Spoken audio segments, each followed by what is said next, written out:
Okay. We're on the northwest corner of the property. This is the backyard. This is the privacy fence.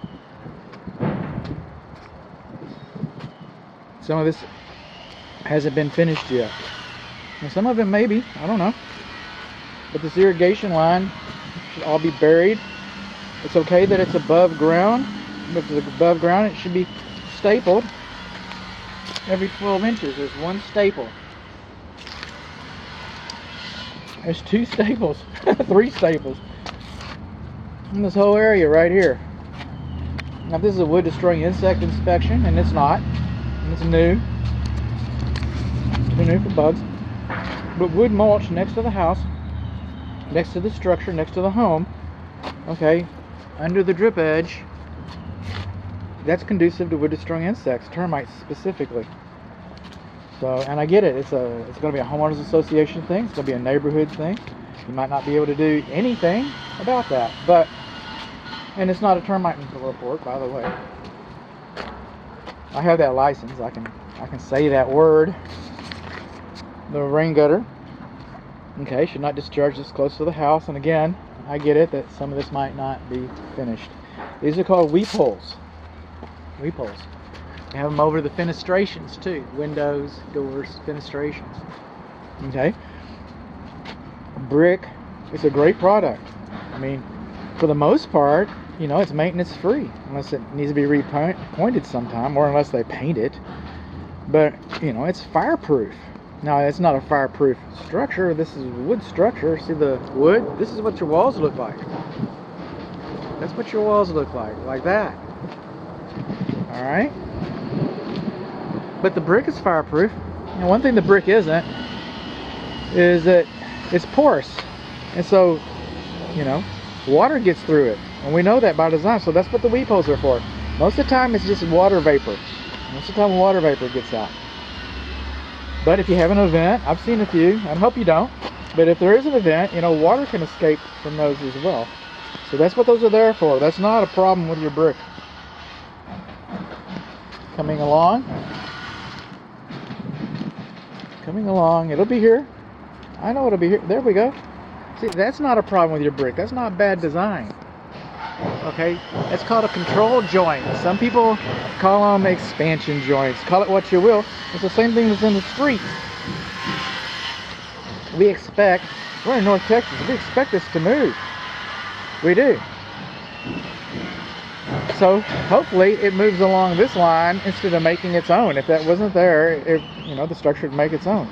Now, this soil, this wood mulch that I was talking about over there, okay, International Residential Code says that you should have at least 4 inches of foundation exposed. Texas Real Estate Commission says 6.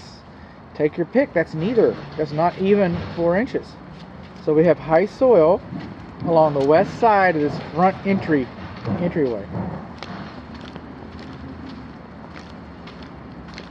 Coming along. This is gas coming into the house. This is the gas meter. Probably should have waited for this and did it but I didn't, on the water heater or the water pressure. Oh, I'm still doing water pressure. Okay, I'll leave that alone for a moment.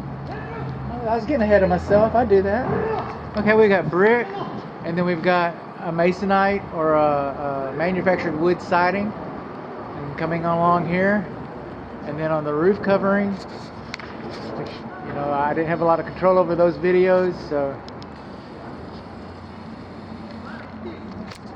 Okay, you see shingles, you see a metal strip, and you see a wood strip. That's the fascia. And then behind that fascia is the soffit, and then that other wood strip is the freeze board, but not the freeze board, not the soffit, not the fascia.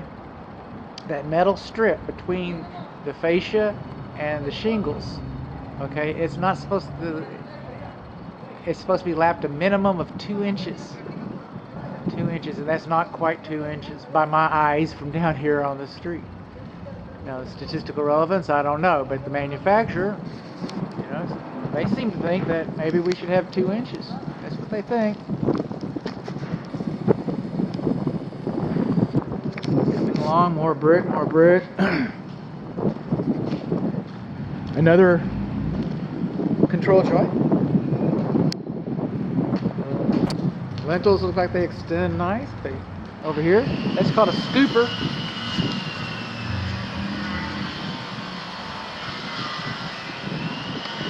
That's called a scoop, and that's your rain gutter. And again, if this is all filled in, then that will probably divert water far enough away from the structure. Good home, this is Bud. Oh, Spectrum. Hello, this is Spectrum. What am I finding here? I'm finding a... Oh, that's the neighbors. It's probably the same here, but I can't see it here. Never mind. So, anyway... Oh, I knew what I was going to talk before Spectrum called us. I know what I was going to say. You see the way the roofs come in like this? That's called a dead valley. See, it's better. I know it's attractive, see? I mean,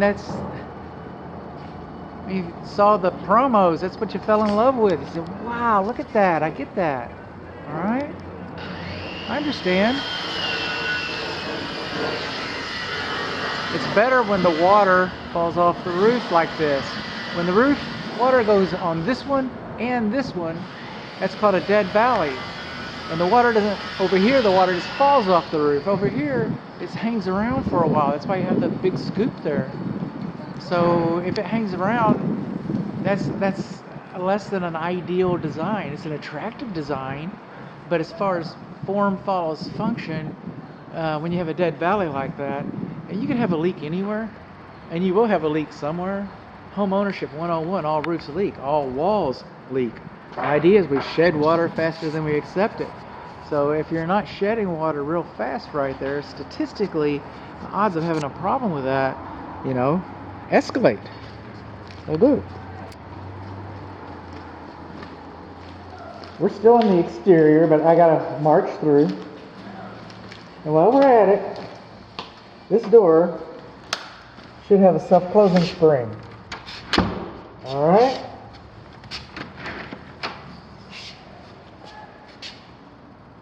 Can I come in? Come on in, Mr. Fire. The door's open for you. You always make me feel so warm and welcome. That cracked me up. It should have a self-closing spring. There's not one on the hinges to keep fire from walking in. Statistically, more fires happen in the kitchen and more fires happen in the garage. Now, we're going to keep the kitchen in the house, but the idea is to separate the garage from the living space. The garage from the living space. So that way, if you have unfortunately, if you do have a fire, an event, then you have more time to get your family out. And more time.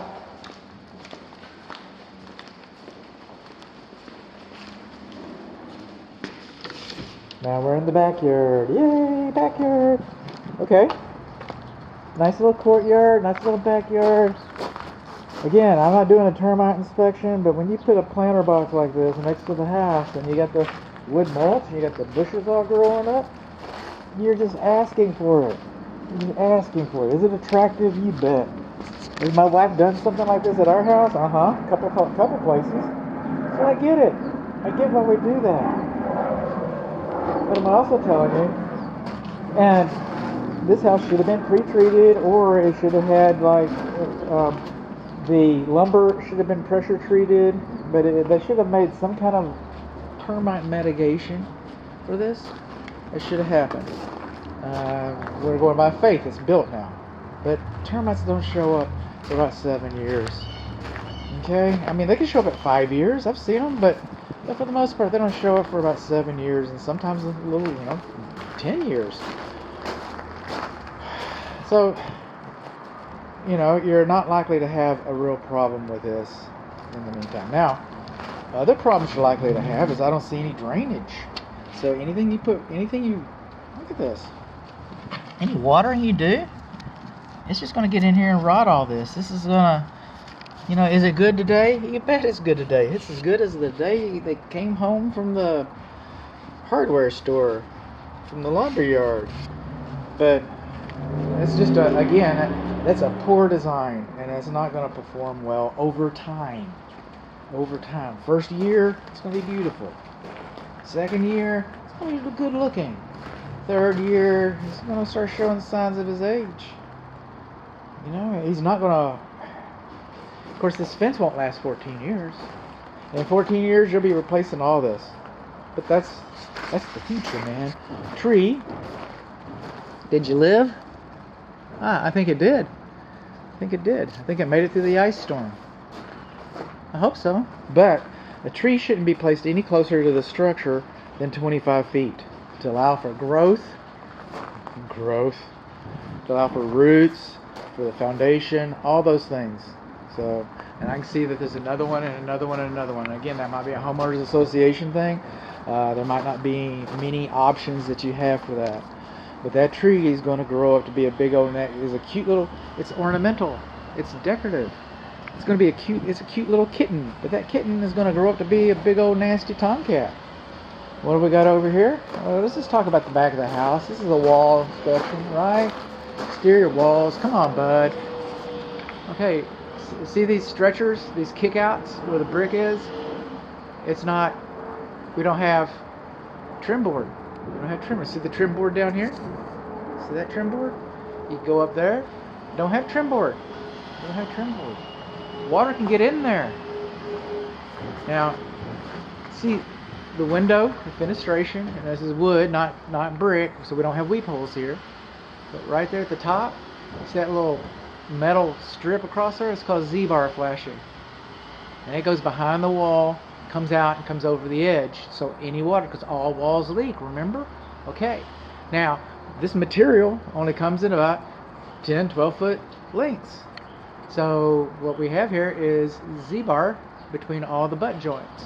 Now we don't have it on the vertical trim. That's up to the manufacturer. I'm going to write it up, but it's probably not required. Ooh, look at that big old nasty overcut. Look at that guy. Isn't he pretty? Okay. Think water can get in there? I do. I sure do. But now we're coming across here. Oh, what Spectrum? Who's this time? Phoenix, Arizona. Good home. This is Bud. Oh, Visa. Okay. Remember we didn't have trim board over here on this kick out, these stretcher bricks? See that bat? It's called bat siding strips. Those bat strips, how they come down? We don't have them here. We do not have bat siding strips. And then see this board? Alright. See how these are all nice big long pieces? But that one's not. See that cut right there? It should have Z-bar flashing. Just like you have Z-bar flashing here, and here, and here. And maybe on the bat vertical trim board. Not sure about that. Pretty darn sure about this. Get down here. You think you're going to need some Z-bar flashing there? If you needed it there, why don't you need it there? Huh? If you need it right there on the window, why don't you need it there? Why don't you need it there where it's broken? That piece is broken. This piece will get covered up, all right, because with the bat vertical trim board coming down. But we need some Z-bar flashing. You probably need a whole new piece here. That only makes sense to me. All right, now we're going to jump to air conditioning just for a moment. I got time? I got time. Says I do. That's your fresh air induction vent, and it's got a screen on it. And some places up north, they don't like the screen because that can freeze up. And then in the wintertime, and then your furnace will not work like it's supposed to. It'll turn off because it doesn't get ventilated right. But down here, we're more worried about birds. So in North Texas, if you're from up north, then that looks funny to you. But if you're in Texas, architecture is regional, and birds look funny to us. So we're trying to keep the birds out. That's what that's for. So what did we learn? We learned we got some overcuts. We learned that we need some Z-bar flashing. We learned that we need some trim board. We also learned a few things about the roof, like some of the rake edge flashing is not lapped like it should be. It looks good back here. Not supposed to say it looks good, but it does. We learned that we've got dead valleys by design.